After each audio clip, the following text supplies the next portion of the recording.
Okay, everyone. Hi, my name is Sarah Graham, and I'm one of the midwives working in the digital team at the minute at Morecambe Bay. So, Alice, my colleague, has just gone through the fluid balance with you and the importance of that. So, I'm going to show you the way in which you would record that on Badgernet, and I'm also going to show you how you would record observations in recovery. So, this is the screen that you would see when you first click onto Badgernet.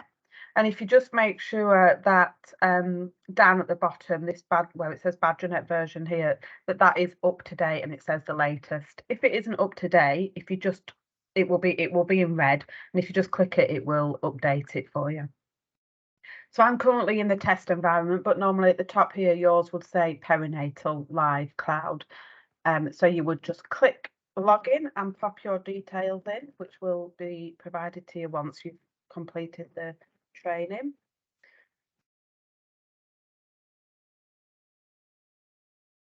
And then it will bring you to a page that's very similar to the one that you've just been on. But if you just make sure under user details here, if you click manage password reset options, and if you pop your phone number in there, it means that you can reset your password yourself in case you forget it, which we often do.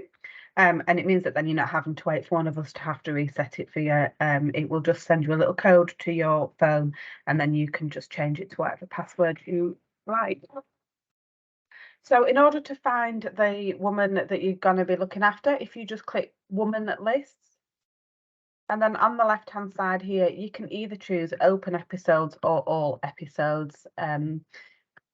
It doesn't really matter. And if you search in there for NHS number, just to make sure that you do get the right patient.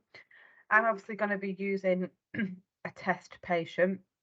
As you can see, you can search by name and surname, but just with an NHS number being a unique identifier, that's always the best way to search for people. So I've got a patient here all ready for me to demonstrate this with.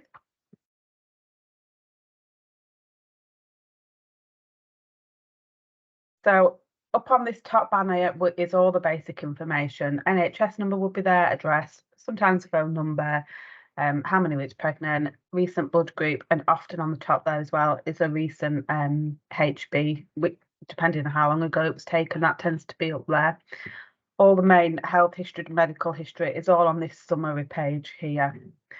So the bit that we need to be looking at today, if you scroll down on this left-hand side menu, the charts, this is where all the fluid balance and the observation charts are. So if I just show you the fluid balance, just to carry on from what Alice has been talking about this morning, you can see I've already kind of put some information in there, and I will show you how to do that, but it calculates it all for you, and it will keep the running balance for the day. Anytime you add a IV infusion, that it will pop a little purple marker here so that you can see when it was started and when it was stopped.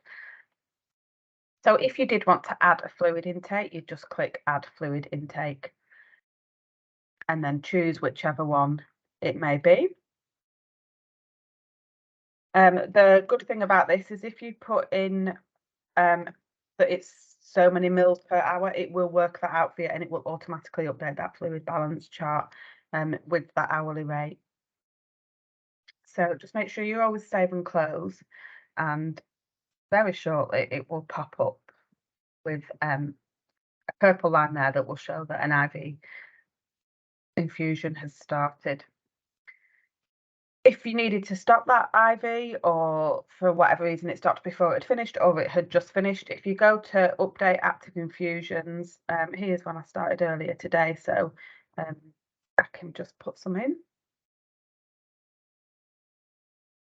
She had 100 ml and that you ended it, time and day, it will automatically update that with how much that she's had. So in the add fluid update, you can also add oral or any additional fluids other than an IV. Put the volume in. Again, that will pull that through to that fluid balance for you. Same with output, gives you the options of whichever it may be. And you can pop that in.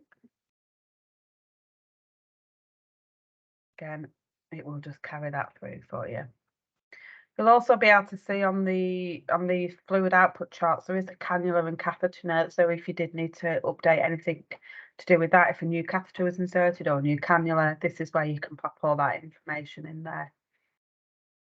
Just make sure that each time you do save and close, I'm not going to do it for the purpose of this, but just make sure it will then make sure it links through. So further down, you'll see antenatal meows chart. So that's where we're going to record your recovery observations. If the woman had been in labour prior to the caesarean birth, then there would be something underneath this that says intrapartum meows. So you would just click in that instead. So if we just click into it, and it will show you a little bit of a trend because I have put some in already today. And if you click add observations, this is where you just complete this form. So just make sure the time and date is correct on there. You can backdate this.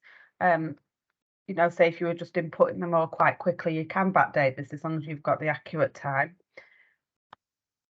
Make sure you put recovery room in location and completed by. If it's the person that's logged into Badgernet that's taken these observations, you can just click get current user.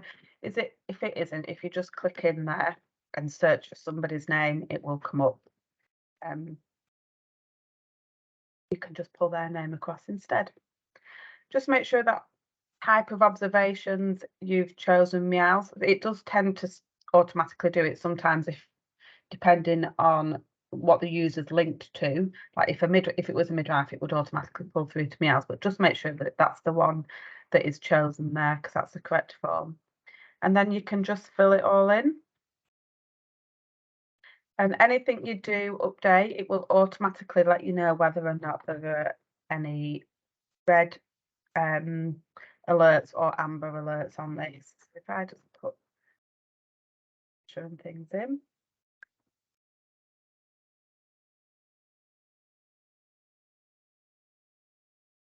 You can see at the bottom there, it's put that there were no orange and no red. If there were any, it would reflect that down there. And then it would also, in this box here where it says recommendation, it would tell you what the correct escalation is depending on what the scores were.